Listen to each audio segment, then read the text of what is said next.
Hello, survivors. Thanks for joining us today. Before we begin, if you enjoy our stories, please subscribe to the channel. It really means a lot.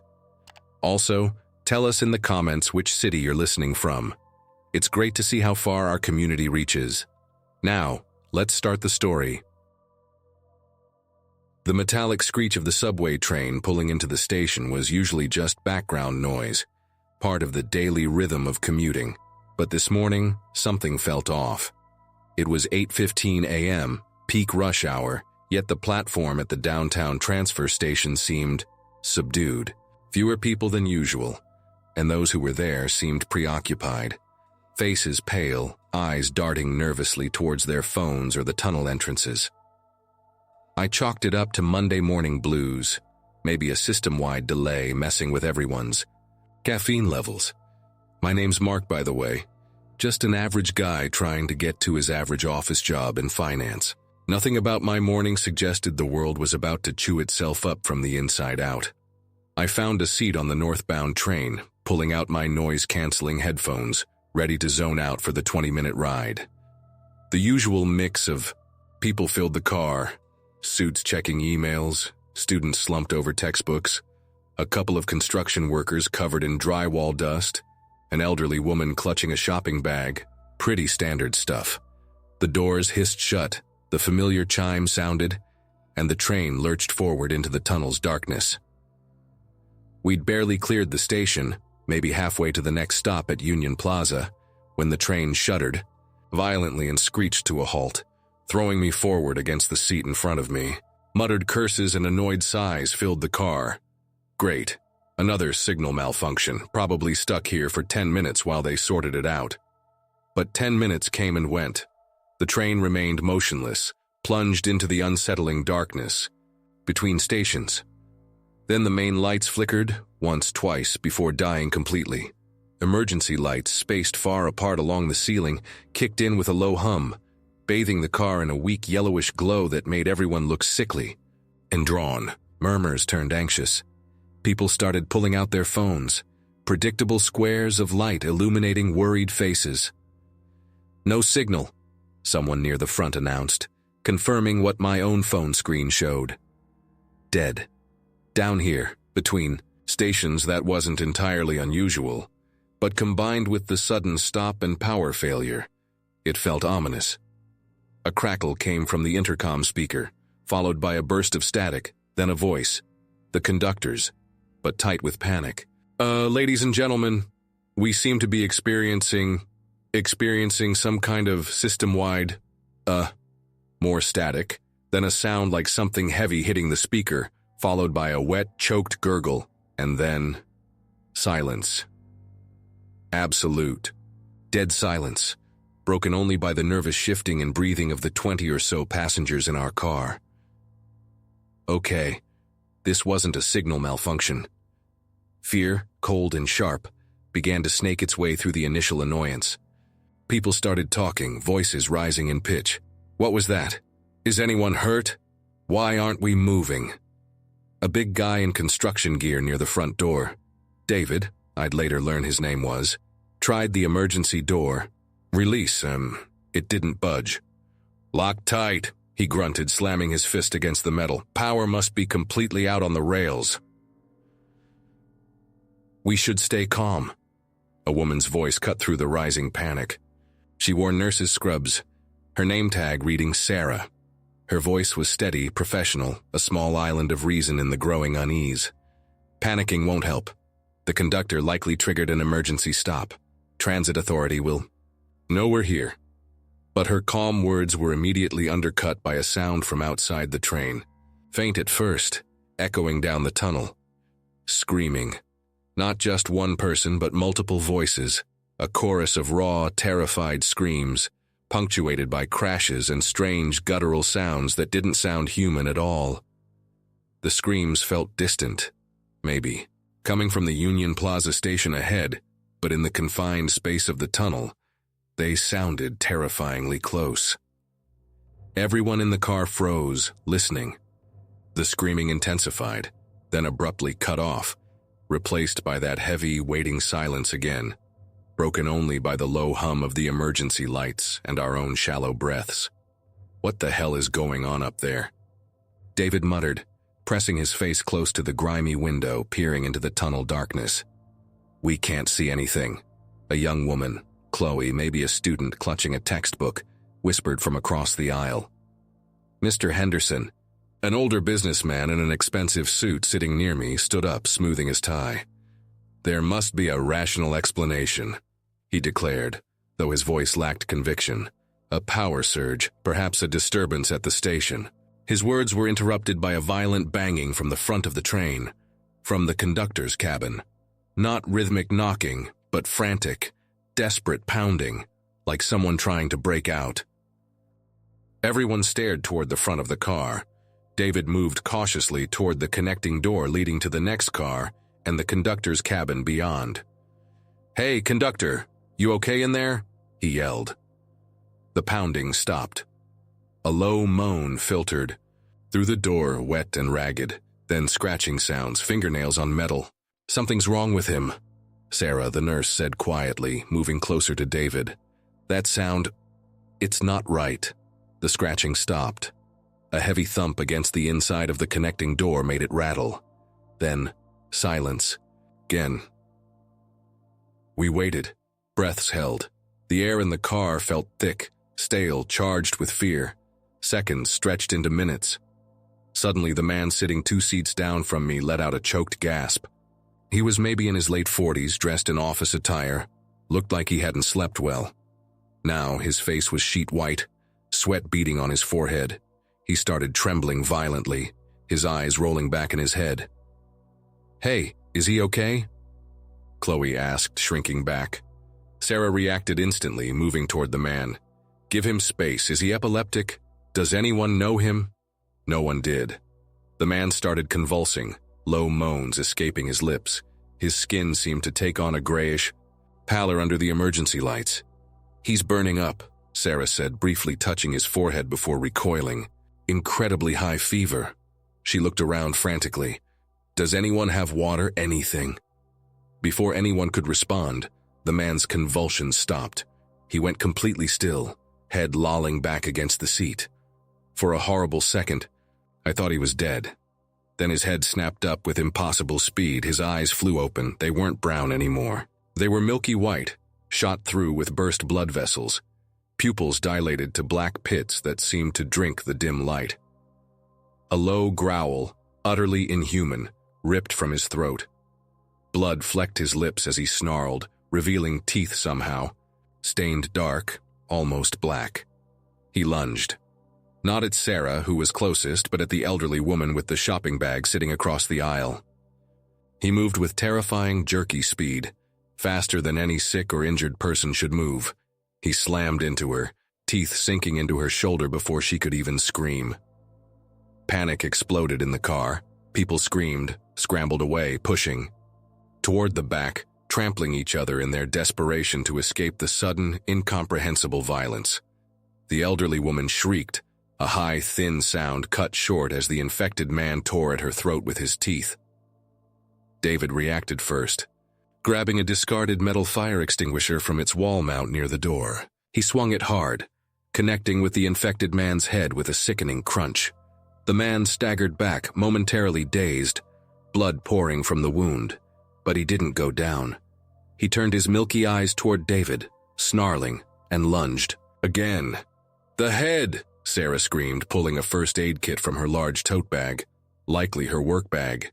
"You have to destroy the brain!" David swung the extinguisher again, this time aiming lower, catching the infected man in the chest. It barely slowed him. He grappled with David, trying to bite, inhuman strength evident in his movements. I fumbled for my own potential weapon, a heavy metal water bottle in my backpack. It felt pathetic against the nightmare unfolding before me. Mr. Henderson surprisingly acted decisively. He grabbed a discarded briefcase someone had dropped and swung it hard against the back of the infected man's head. The man stumbled, giving David the opening he needed. He brought the fire extinguisher down again, directly onto the man's skull, with all his considerable strength. Bone shattered. The infected man collapsed like a puppet with cut strings, skull caved in, dark, oily blood pooling around him. Silence, broken only by ragged gasps and muffled sobs. We stared at the corpse, at the brutal aftermath.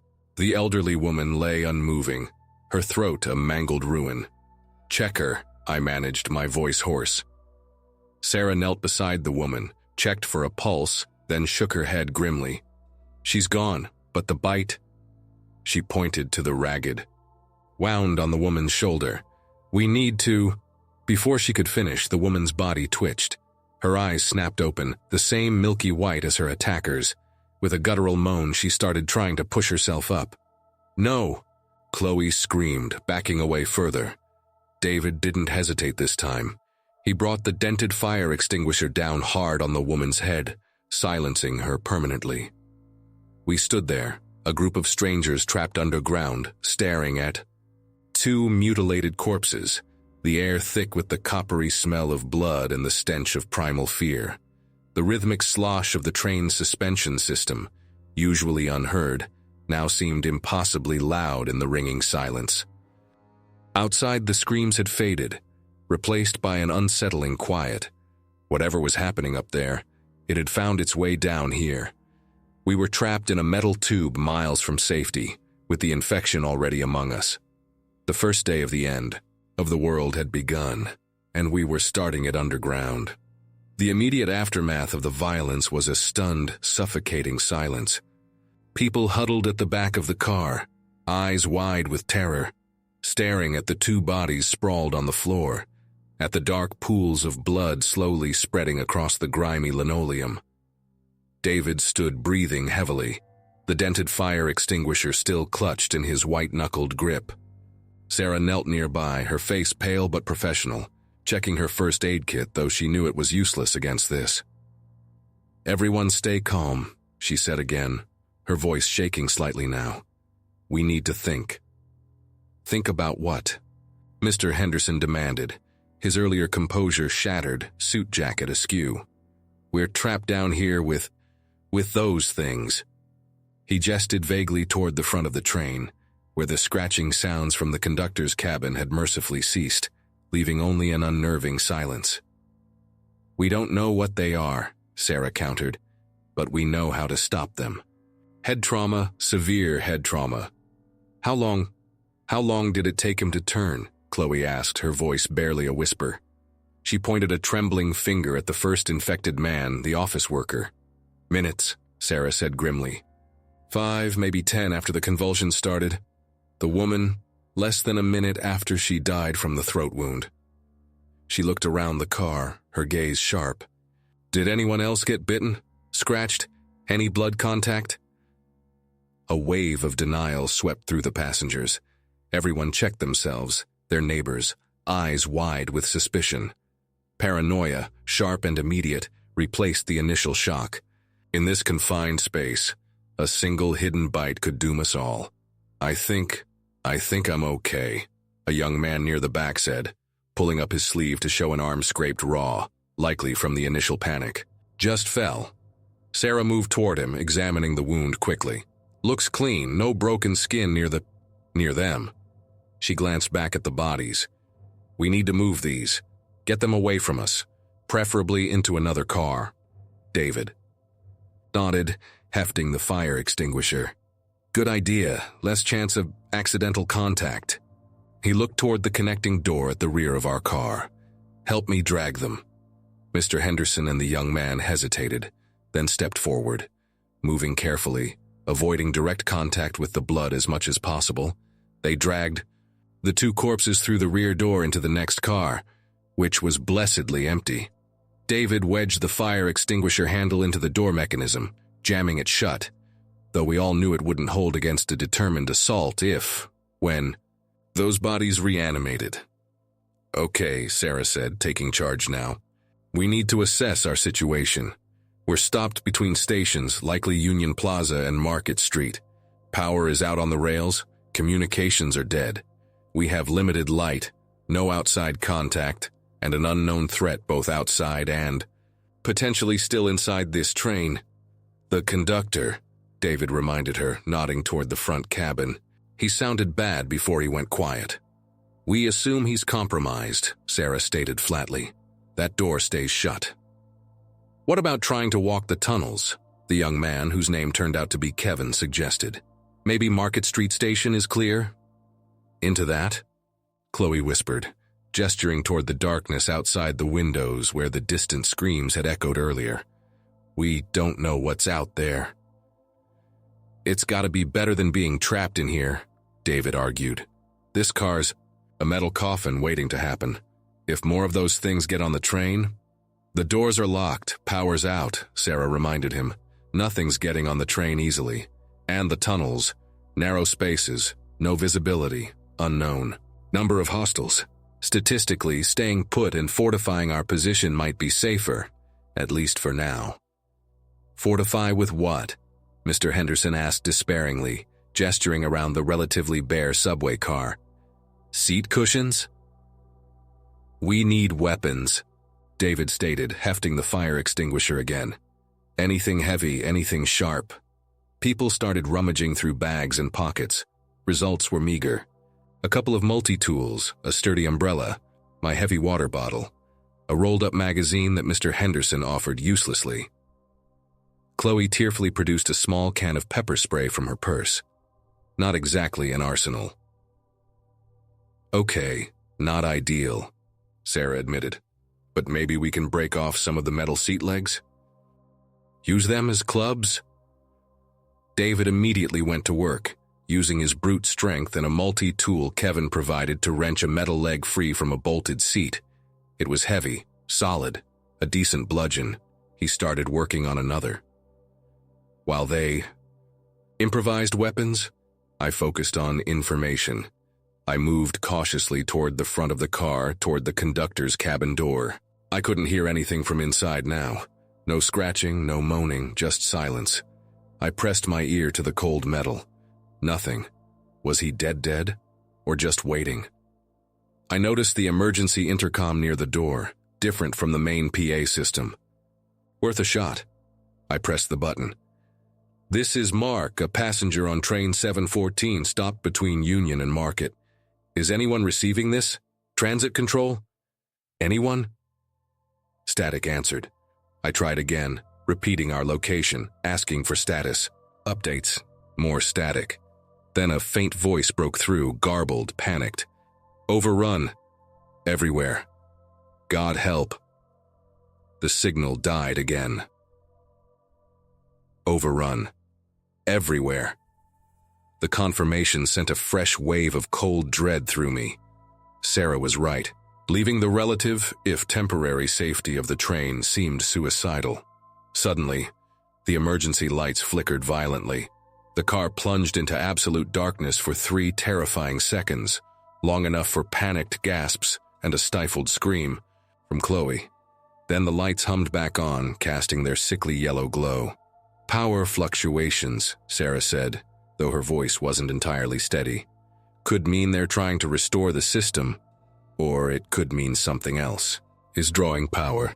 During the flicker, I'd been looking toward the windows, and in that brief moment of total darkness I thought I saw shapes moving outside. Pale shapes, flitting past the windows in the tunnel's blackness, illuminated only by the residual sparks of the dying lights. Impossible to be sure. Could have been my eyes playing tricks. Don't trust your own eyes, an echo of a fictional alert from a story I'd read somewhere online whispered in my mind. Apt, even if it wasn't real here. Focus on other senses. Did anyone else hear that? Kevin asked nervously, looking toward the back of the car. Hear what? I asked. Just before the lights flickered. Sound, like tapping, on the outside of the train. We all went silent, listening. Nothing but the low hum of the lights and our own breathing. Probably just the train settling, David grunted, finally wrenching a second seat leg free. He handed it to me. It felt heavy, solid in my grip. We need to check the other cars, Sarah decided. See if anyone else is on this train, maybe find more supplies, better weapons. Bad idea, Mr. Henderson argued. What if there are more of them in the other cars? What if there are survivors who need help? Sarah countered. We can't just sit here. David, Mark, Kevin, come with me. We move one car at a time, clear it, secure it. Mr. Henderson, Chloe, you stay here. Keep watch on the conductors. Door and the one leading to the car with the bodies. Barricade this end door if you can. Reluctantly, Henderson and Chloe started piling luggage and loose seat cushions against the rear connecting door. David, Kevin, and I followed Sarah toward the front connecting door, the one leading deeper into the train, away from the known dead.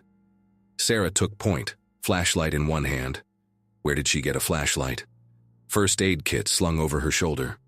David followed with his fire extinguisher, me with the seat leg, and Kevin bringing up the rear with the other multi-tool. The connecting door slid open manually with some effort. The next car was identical to ours, bathed in the same weak emergency, lighting, and empty, completely empty. No passengers, no bodies, no blood. Clear, Sarah announced, sweeping her flashlight beam around. We moved through, checking under seats, securing the doors at both ends. The third car was also empty, and the fourth. It seemed our car had been the only one with passengers when the train stopped. Why? Was it random, or had something targeted? We reached the fifth car, the final passenger car before the front conductor's cabin. This one was different. The lights were completely out, plunging it into near total darkness, save for the spillover from the car behind us. And the smell hit us immediately, that same rotten coppery scent, thick and cloying. Flashlights, Sarah whispered. 3 beams cut through the darkness, revealing a scene of carnage. Bodies lay everywhere, contorted in unnatural positions, torn apart with savage violence. Blood painted the seats, the floor, the windows. Unlike the 2 in our car, these looked like they'd been attacked by multiple assailants, ripped limb from limb. My God, Kevin choked out, stumbling backward. David shone his light toward the front of the car. Standing near the door to the conductor's cabin was a single figure. It was the conductor, or what was left of him. His uniform was shredded, soaked in gore. One arm hung uselessly, bone protruding. His face was a pale mask of rage, eyes milky, white, jaw unhinged as he chewed on something dark and glistening. He hadn't noticed us yet. Back, Sarah whispered urgently. Quietly. We retreated slowly into the fourth car. David slid the connecting door shut, trying to lock it, but the mechanism was damaged. Won't hold, he muttered. We need to barricade it, Sarah said. Use the seats. Working together in the dim emergency light, we started ripping seats from their floor mounts. They were heavy, bolted down securely, but desperation gave us strength. We managed to free 3 of them, shoving them against the damaged door, creating a crude but hopefully effective barrier. As we worked, we heard it. The conductor, the infected conductor, slamming against the other side of the door. Thump, thump, thump. Heavy, rhythmic impacts that shook the metal frame. Will it hold? Chloe asked from the back of our original car, her voice trembling. For a while, David grunted, adding another seat to the barricade, but not forever. We retreated back to our original car, the sounds of the conductor pounding echoing behind us. We were trapped between the sealed tunnel, the 2 reanimating corpses in the car behind us, whose door was also unlikely to hold forever, and the relentlessly pounding infected conductor ahead. Trapped underground, on a dead train, on the first day of the zombie apocalypse. Our sanctuary had become a cage, and the monsters were rattling the bars from both ends. The pounding from the conductor's end was relentless, each blow vibrating through the car, a terrifying metronome counting down our dwindling time. The barricade of seats groaned and shifted with each impact, metal screeching against metal. At the other end, the car holding the 2 bodies remained ominously silent, which was almost worse. Were they reanimating slowly, quietly, waiting? We can't just wait here, David said, pacing the length of the car, fire extinguisher held like a weapon. He's gonna get through eventually, or those other 2 will. And go where?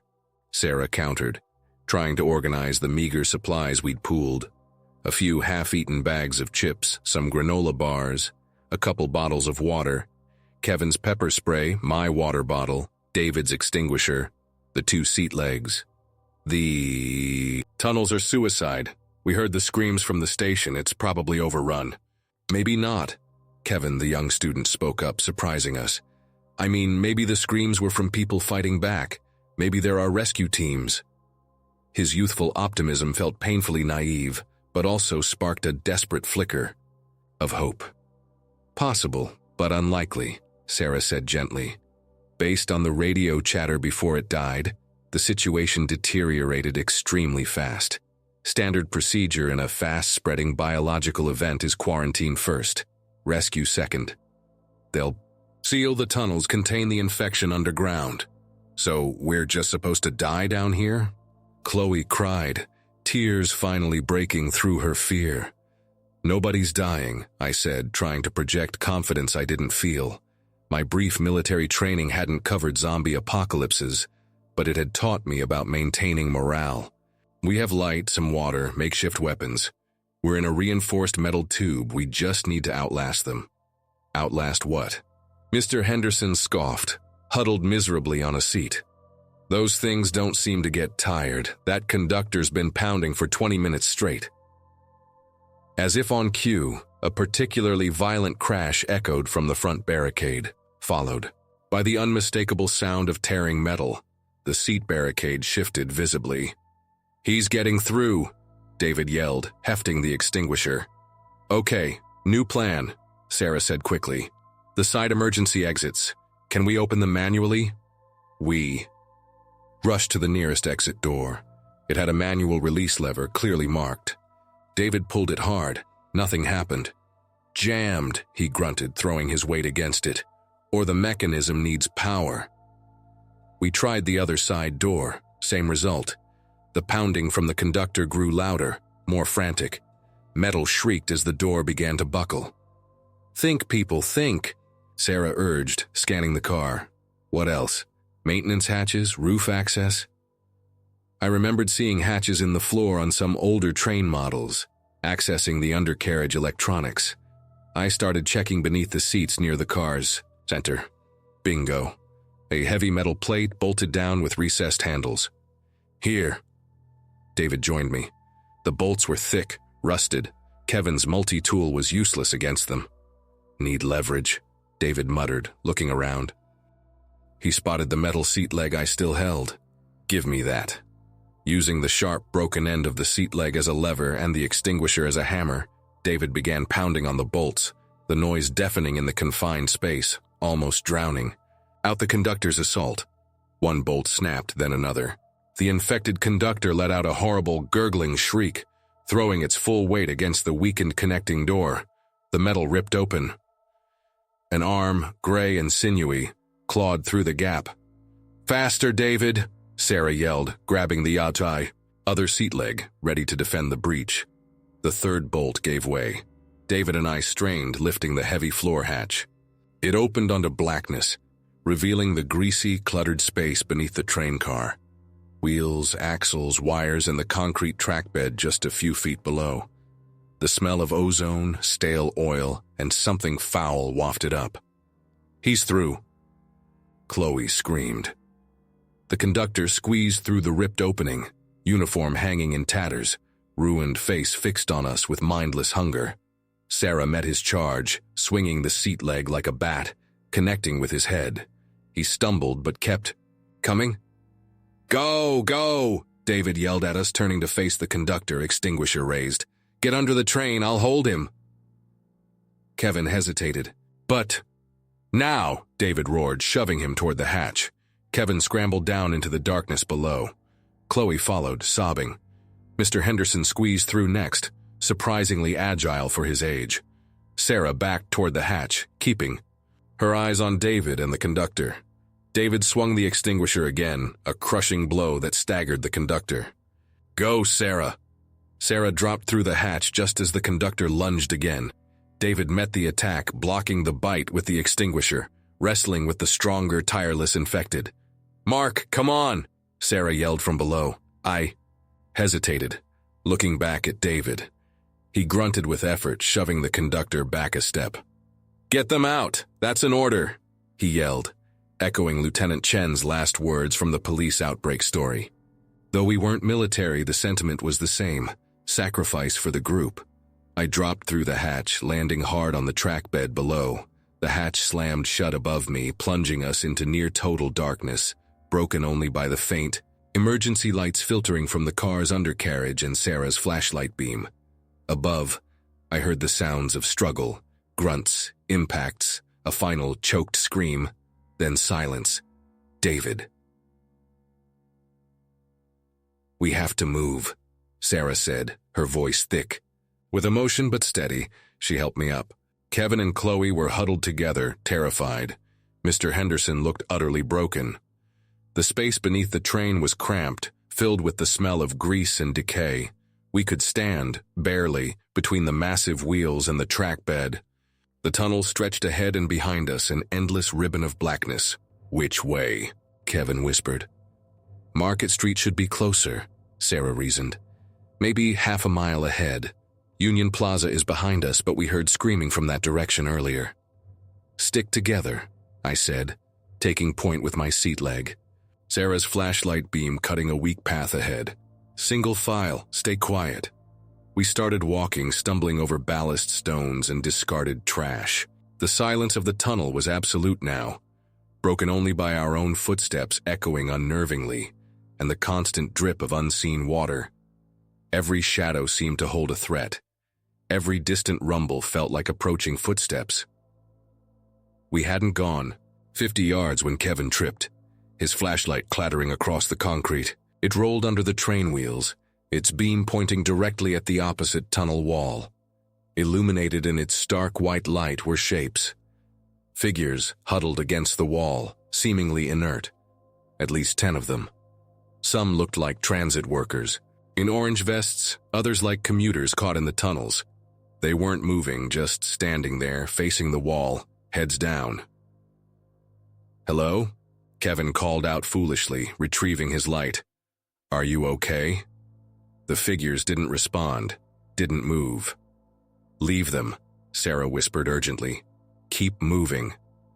But as Kevin's light swept past them, one of the figures' heads twitched, then another. Slowly, mechanically, they began to turn, their movements jerky, unnatural. Their eyes, reflecting the flashlight beam, glowed with that same milky white emptiness. "Run," I breathed. We scrambled forward, stumbling in the darkness, the sounds of shuffling feet and wet, gurgling breaths echoing behind us, getting closer. They were faster than they looked.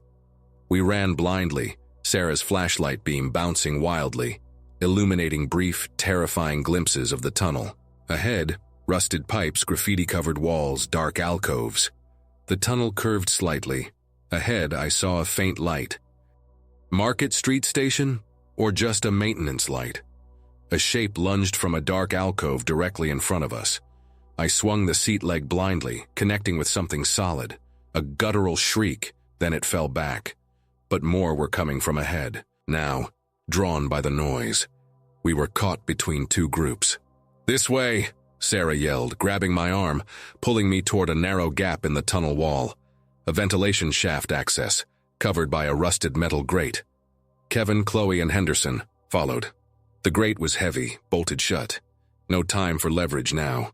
The infected were closing in from both directions, their horrible breathing filling the tunnel. Chloe screamed as one grabbed her ankle, pulling her back. Kevin turned, hitting it with his multi-tool, a pathetic defense. "Hold the light," I yelled at Sarah, shoving the seat leg into Kevin's hands. I drew my Glock, my last resort. Noise be damned. We were about to be overrun. I aimed carefully, prioritizing the closest threats. Headshot, headshot, headshot. The infected dropped, but more pushed forward. The sounds of pursuit from behind grew louder. We had maybe 30 seconds. Mr. Henderson surprisingly acted again. He grabbed a loose piece of rebar from the track bed and jammed it into the grate's hinges, straining with all his might. Metal screeched, buckled, then snapped. The grate swung inward, revealing a dark, narrow shaft leading upward. "Go!" Henderson yelled, turning to face the infected approaching from behind us, rebar held like a spear. "Get out of here! I'll buy you some time!" "No!" Chloe cried, but Sarah pulled her toward the shaft. "He's made his choice," Sarah said grimly. "We have to honor it. Move!" Kevin scrambled into the shaft first, then Chloe. Sarah boosted me. As I climbed, I heard Henderson roar, the sound abruptly cut off by wet, tearing sounds and inhuman shrieks. I didn't look back. The ventilation shaft was tight, claustrophobic, filled with cobwebs and the smell of decay. Rusted rungs set into. The concrete wall provided precarious handholds. We climbed blindly upward, Sarah's flashlight beam barely penetrating the oppressive darkness above and below. We could still hear the infected raging in the tunnel far beneath us. After what felt like an eternity of climbing, my hand hit cool metal. A hatch. I pushed. It didn't budge, locked from the other side. "Damn it," I gasped, energy failing. "Try again," Sarah urged from below. "Together." We both pushed. Metal groaned, resisted, then gave way with a loud clang. Cool night air rushed down the shaft, carrying the scent of smoke, rain, and something else, the smell of the surface world. I hauled myself out, collapsing, onto a rain-slicked alleyway pavement. Kevin and Chloe followed, shaking and sobbing. Sarah emerged last, her face grim but determined. We looked around. We were in a narrow alley between two tall buildings. The sounds of the city, the chaos, the sirens, the distant screams, seemed slightly muted here. Rain plastered our clothes to our skin, washing away some of the grime and blood. We were out of the train, out of the tunnels. We were alive, but as we looked up at the sky, illuminated orange by the city's fires, seeing ash drift down like black snow, we knew this wasn't the end. It was just the beginning of a much longer, much harder journey. We had survived the first 12 hours trapped underground during the zombie outbreak. Now we had to survive the world it had created. And looking at the haunted faces of Kevin and Chloe, feeling the deep ache of loss for David and Henderson, I wasn't sure which would be worse. We were free from the train, but trapped in the apocalypse.